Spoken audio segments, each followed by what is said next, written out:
Welcome. If you've ever received a video on Messenger that you wanted to keep, you might have wondered how to save it directly to your phone's gallery.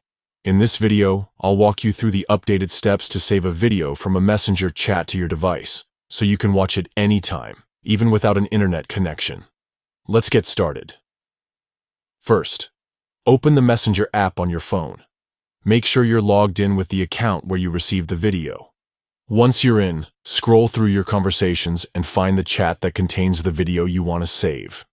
Tap on that chat to open it. Now, look for the video you want to download. Sometimes videos are mixed in with photos and messages, so take a moment to locate the exact one you're interested in. Once you've found it, tap directly on the video.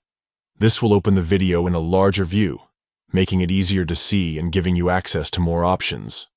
At the top of the screen, you'll notice a few icons.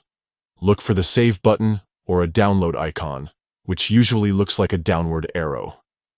Tap on this icon. Messenger will automatically start downloading the video and saving it to your phone's gallery or camera roll. After a few seconds, depending on the size of the video and your internet speed, the download will finish.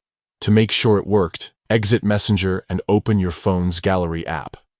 You should see the video saved in your most recent files, ready to watch, share, or edit whenever you like, and that's it. Saving a video from Messenger to your gallery is quick and easy with these updated steps. If you found this guide helpful, don't forget to like, subscribe, and share it with friends who might need a little help with Messenger. Thanks for watching, and see you in the next video.